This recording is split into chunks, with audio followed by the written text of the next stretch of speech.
The road to corruption is paved with good intentions, or so it would seem after this week's revelation that after years of claiming they're getting their houses in order, renowned banks continue to aid and abet illegal money laundering. An international consortium of investigative journalists is behind the massive leak of documents from the U.S. Financial Crimes Enforcement Network, or FinCen for short. Documents that are studded with prominent names. From United States President Donald Trump on one side of the Atlantic to Germany's Deutsche Bank on the other. It seems to have complied with rules to report suspicious transactions, but took few steps to rein them in. Our topic, money laundering, oligarchs, terrorists. How corrupt are the banks?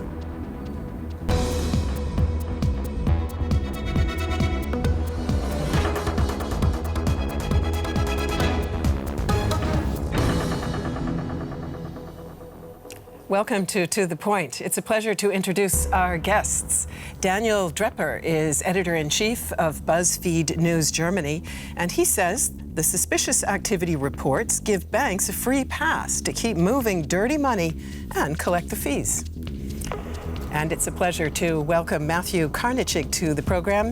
He's chief Europe correspondent for Politico, and he believes these scandals are just the latest indication that Germany's banking sector is neither financially nor culturally sound. And great to have with us as well Vendeline von Bredow. She works for the British Economist. And she thinks, just as Deutsche Bank was finally starting to recover, the revelations related to its involvement in money laundering in the FinCen files are a huge setback. So let me begin by asking about the backstory on these revelations. BuzzFeed News, in fact, was one of the media institutions that was involved in proofreading and essentially researching the documents. So can you give us a short version of exactly what's going on here? Sure. BuzzFeed News in the US, our US investigative team, shared these files with the ICIJ, the International Consortium of Investigative Journalists, and they got in all these different media organizations from all over the world, like they did with Panama Papers, Paradise Papers, all these other big leaks over the last few years. And then about 400 people went to work and researched them, cleaned them, looked into them, and got stories ready for about a year. And so we published last Sunday. And the original source of the documents, a whistleblower? Yeah, so BuzzFeed doesn't comment on that. I'm sorry. Okay. Matthew Karnitschnig, in the era of alternative facts, as they are sometimes called, can we be sure that these revelations are truly accurate and that the implications are as grave as they seem? Well, to be honest, I don't think we can be sure until it goes to the courts and until prosecutors look at it and, file indictments and so forth. And, this is one of the problems of this environment that we're in. There are all kinds of data leaks like this. We've seen them over the years, and journalistically it's very exciting, but we often don't really know, even the people who are reporting it, what the motivations of are the people who are leaking it, who's really, behind this kind of thing. But they have brought to light a lot of malign behavior, it has to be said, and this looks like another such case. Vendeline von Bredow, many viewers, I think, will be inclined to say this hardly comes as a surprise. Look at the billionaire towers in New York, look at the mansions in London. We always thought they're being financed by ill-gotten gains. Why should they care about yet another revelation that the rich don't play by the same rules as the rest of us? It doesn't come as a huge surprise, you're right. But first of all, it's the extent, it's the sums involved, $2 trillion. That's I think most of us can't even imagine how much money that is.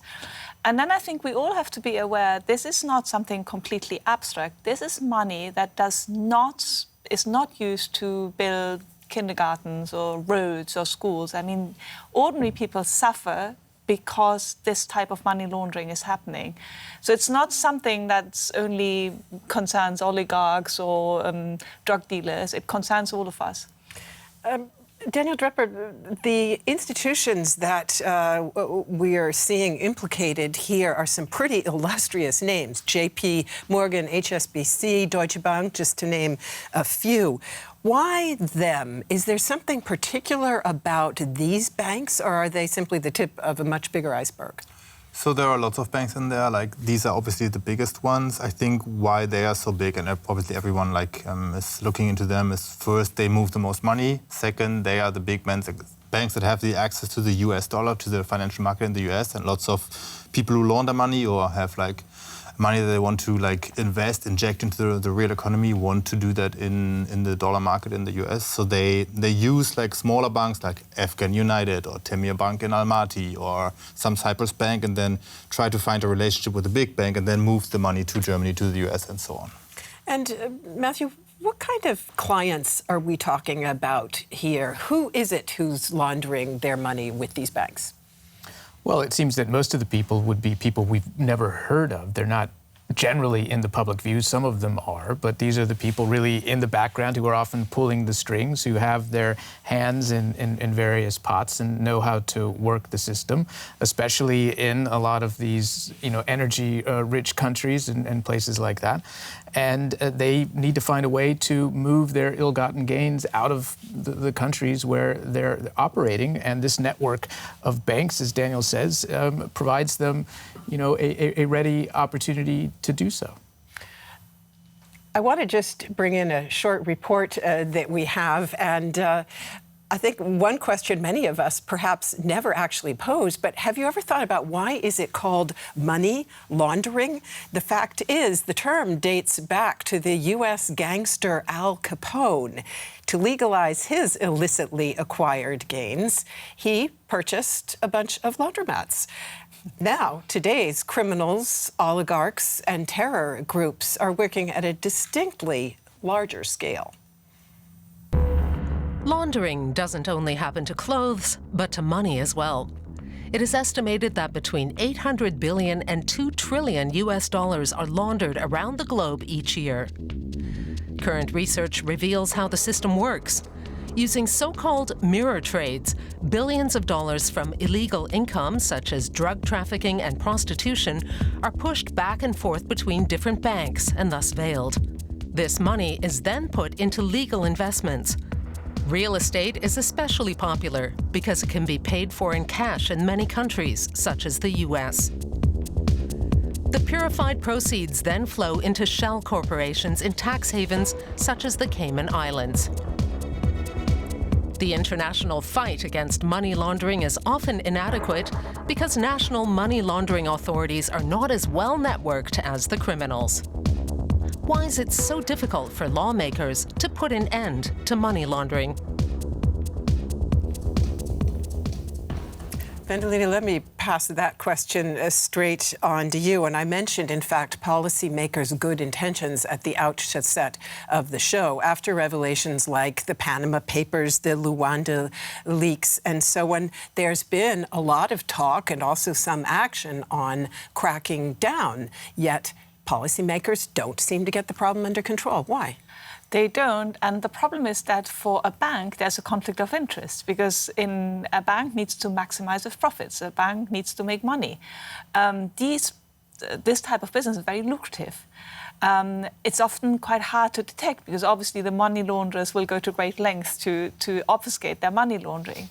So there is a great temptation not to look too closely and to accept clients banks should not have accepted and should have known in the first place not to accept because maybe nobody will notice. So, Daniel Drepper, banks are required to file these suspicious activity reports that you mentioned in your opening statement. You say that they amount to a free pass for the banks to keep on making money by laundering dirty money. But isn't this filing of these reports a first step toward compliance? Yeah, I think it's important that these reports get filed. The problem is, I think, twofold. One is banks are interested in making money. They must make money because obviously shareholders want to have some return on their investment. And so it's really every time they see something weird in their accounts, they see some shady money, they have to decide, do we want to make less money and drop the client? Or should we just file a report and then let's see if the authorities do something with it, and we just continue our relationship with the client? And this is what happens all the time in the FinCen files, that a bank files a report. It's for a normal person looking at this, it seems really clear that this should not be money being moved through Deutsche Bank or Commerzbank or whatever. But they continue their relationship, and then they say, yeah, we did this report, and as long as the authorities don't do anything, we are fine with working with these clients. And I think, yeah, that's a problem, because the authorities, and we might speak about this later as well, are definitely not well equipped enough to hunt these illicit money flows fast enough. Let's come back to that in just a moment. But Matthew, let me bring you in also in response to what we just heard from Vendeline, because your opening statement said that this is a problem of a defective corporate culture at places like Deutsche Bank. But aren't we, in a way, putting banks in a contradictory position? Their business model is, as Vendeline said, to make money, and yet we're also, in a sense, expecting them to be self-enforcers? Well, I think we made it too easy for them, to be honest. I mean, the fact that all they have to do is to check the box and say, well, we filed this report, that's the end of the story. We don't have to worry about it anymore, I think gives them an alibi where the onus should really be on them to do more to determine whether these transactions are sound or not. And the fact is that the regulators should be much more involved here than they have been, and they've really dropped the ball, the policymakers, by not making life more difficult for the banks, by not requiring them to have stricter guidelines in terms of reporting this activity, and the regulators for not acting on it more effectively.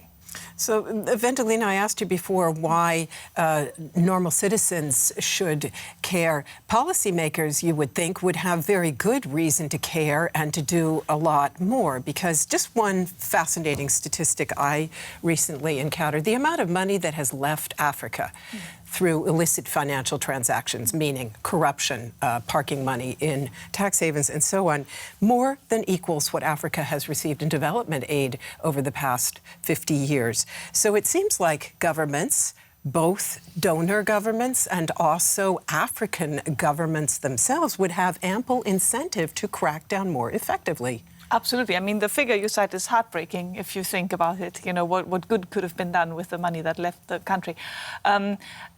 Absolutely, and policymakers do have the right incentives and should do more, but these things happen so slowly. I mean, if you look at Germany, now the Wirecard scandal surely must have shown that BaFin is not really very good at its job, should have done a better job. BaFin being the German Financial Supervisory Authority. A German regulator, and if not Wirecard, then this latest revelation should be a reason to give BaFin more teeth, to reform the way they do their work, to maybe employ more people to police these things. Will it happen? Yes, hopefully yes. But as you know, these things, even with the best of intentions, move far too slowly for a problem of such a scope. I do want to come back to the German picture in a moment, but let's perhaps stay with the international one first of all. And Daniel Drepper, the customers on these mirror trades that were mentioned in our report, they include terrorist groups, they include drug cartels. The United States government spends billions fighting those two entities, drug cartels and terrorist groups. And yet, the journalists' consortium behind the FinCen leaks, including BuzzFeed, said that the U.S. is the machine room of money laundering. So what's behind that paradox?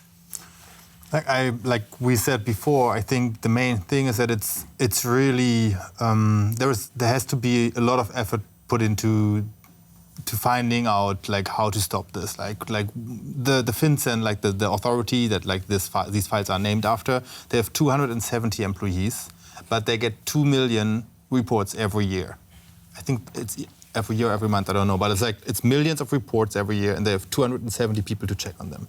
How are they able to go after everything and everyone? So I think that's the main thing is it's a huge system. There are billions, I think it's 5 billion of money every day laundered all over the world. it's very complicated. These people go to great lengths to hide their methods, and then you have a couple of dozen people hunting them down, and that's definitely not going to work. I think another issue just on that quickly is that if something is happening outside of the United States government is going to be less interested in it. It doesn't mean that it's not going to be interested in the illegal activity, but if people are laundering money in Congo, that's not going to be high on the United States government's list. And I think that they also have this problem that they have a very large financial services sector, which is a very lucrative business in the United States. The biggest banks in the world are all American banks, and they make a lot of money by shifting money around the world. I think, it has to be said, there are plenty of legitimate reasons to be transferring money in these sums around the world for companies and governments and so forth. So it's very difficult to keep track of it all. But I don't think that they have a real, baked-in incentive to go after what's, happening in the third world. So let's talk about Europe's incentive, because in fact the European Commission has had quite a bit to say on money laundering in the last few years, claims to want to do a great deal more to crack down, and yet the world's tax havens include some leading European centers like the Netherlands, Switzerland, Ireland, Luxembourg, play a huge role in the machinery of the money laundering system. So clearly this is an area where we need a true European approach, also a global approach. But how likely are we to get that at a time where, in essence, we're seeing deglobalization and a retreat from multilateralism? Well, in Europe, it's also worth remembering that Jean-Claude Juncker, who was president of the European Commission, was also the finance minister and prime minister of Luxembourg for 20 years and oversaw many of these activities up until 2014 when he became the president of the European Commission, and that didn't halt his rise. I think that there have been some reforms in Europe. There are tougher controls on a lot of the tax havens, for example. But the core issue here is that the people who are doing this are always one step ahead. They will always find a new way to undermine the system, or at least that's been the history of it. And the people who are policing it are often civil servants who do not have the resources. They often don't have the ambition to go after these things. And it's only until these types of stories come to light that people take a second look at it and say, well, we need to get that under control. And unfortunately, the pattern has been you get this problem under control, and then they find another way to do exactly the same thing. So I think this is the dynamic that needs to change. Vendeline, Germany currently holds the rotating presidency of the Financial Action Task Force, which is, in fact, one of the leading multilateral institutions trying to get this problem under control. But some critics say that Germany itself is too lax when it comes to illicit transactions. Is that right? Yes, I think, unfortunately, the latest findings of BuzzFeed and others have proven that Germany is too lax. I mean, Deutsche Bank plays a very prominent role in money laundering, according to these. I think of the $2 trillion, about half, were somehow had gone through Deutsche Bank at some point. I mean, so it was one of the biggest players in this. And it's Germany's biggest bank, one of Germany's oldest and biggest banks. So surely that shows that Germany has been too lax. Let us dive deeper on the role of a bank that, in fact, once was the titan of Germany's financial sector. Deutsche Bank has been the topic of prior reports of dubious dealings. From the flagship of German business to a scandal group, Deutsche Bank. Rather than success stories, dark businesses keep coming to light. One of the biggest scandals, Deutsche Bank's role in the 2007 financial crisis. The U.S. judiciary handed the company a fine of more than $7 billion for dubious mortgage transactions. It accused the bank of having contributed to the real estate crisis. In 2013, the EU Commission imposed a fine of 1.7 billion euros on 6 major banks for manipulating important reference interest rates, such as Euribor and Libor. Deutsche Bank was one of them. The Russia affair came to light in 2015. Deutsche Bank customers are said to have laundered around $10 billion of illegal earnings in Russian rubles through the financial centers of Moscow, New York, and London. U.S. President Donald Trump has also been a special client of Deutsche Bank for more than 20 years. With his real estate financed by the bank, he also did business with Kremlin-associated Russian oligarchs. How corrupt is Deutsche Bank? Vendeline, I'll pass that question straight on to you. Clearly, Deutsche Bank's business model has involved a lot of smoke and mirrors. Your opening statement said the bank was just beginning to recover. Really? It did. For a short time at the beginning of the year, the share price did actually rise, which hasn't happened in a long time. And it seemed that finally Deutsche Bank was stabilizing.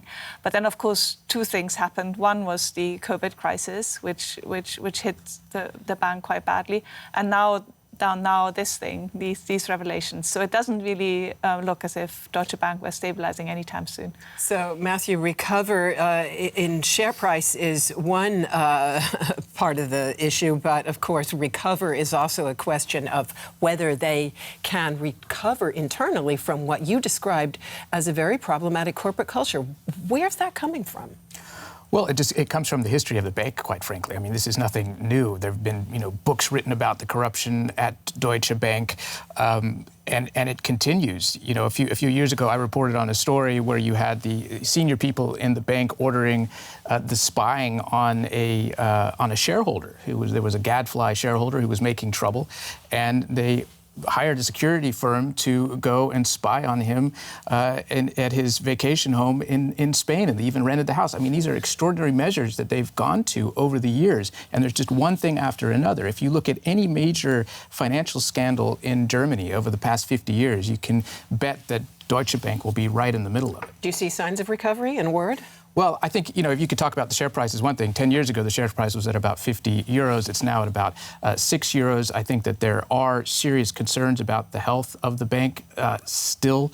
It's still losing money. So, I think that it is a problem for the German government. When I was covering Wall Street a decade ago during the financial crisis, the other banks in the U.S. were always pointing to Deutsche Bank and saying if it weren't for the German government standing behind Deutsche Bank, they would definitely need a bailout. And I think, this is always sort of the unsaid thing, is that everybody knows that the German government will back Deutsche Bank up at the end of the day because it's just too big to fail. It is literally too big to fail. So, Daniel Drepper, one long-term customer of Deutsche Bank mentioned in the FinCen leaks is Donald Trump. And BuzzFeed News research identifies around 1,300 dubious real estate transactions involving apartments in Trump-owned buildings. So does that make the President of the United States complicit in these transactions? Is he in violation of anti-money laundering laws? I don't know if I can absolutely evaluate that, but you can definitely see in these files, but also as you said, long before, that lots of his business transactions are connected to gangsters, to money launderers, to mobsters, to people from Eastern Europe and Eurasia, definitely trying to inject their money into the U.S. market. You have some examples in the files where people who definitely didn't get their money from honest work buy apartments in Trump Towers. You have a story from BuzzFeed from last year that laid out in detail how he tried to finance a Trump Tower in Moscow and gift the biggest apartment to Putin. So there are lots of things that he's doing with the help of Deutsche Bank that are definitely not really clean. Matthew, investigative journalists and also some lawyers have long contended that the smoking gun in Trump's relations with Russia is, in fact, financial. Do the FinCen leaks offer any proof of that? Well, they certainly offer some indication that there is more than meets the eye. And I think this is the reason that Trump has been so forceful in trying to prevent investigators in the United States from getting either his tax returns or his financial records related to Deutsche Bank. And it has to be said, it's not just that Deutsche Bank did business with Donald Trump. They were the only bank who was willing to lend him money when all of the other major lenders in the United States said, you know, there's no way we're giving this guy any more money. So they have, I think, also a lot to answer for here. So it's not in their interest either to really provide this information. And, you know, the courts are, you know, dealing with this issue as we speak. And so, you know, it's not likely to happen before the election, but I think someday we'll know more about both Donald Trump's finances and the role that Deutsche Bank has played. Let me ask all of you, because we're nearly at the end of our time. Vendeline, you described the fact that the banks, in some senses, are overwhelmed by the sheer volume and complexity of these things. Artificial intelligence, could it pose a possible solution? I think it could be part of a solution. I'm not enough of an expert on, you know, explaining exactly how that could work. But because it is so complex and it involves, I think there's so many little pieces of a puzzle, I can well imagine AI playing a big role. Thank you. One-word answer. Is anything really going to change, Daniel Drepper? If the regulators get more power, maybe. In the long term, no. Thank you very much to all of you for being with us. Thanks to all of you for tuning in. See you soon.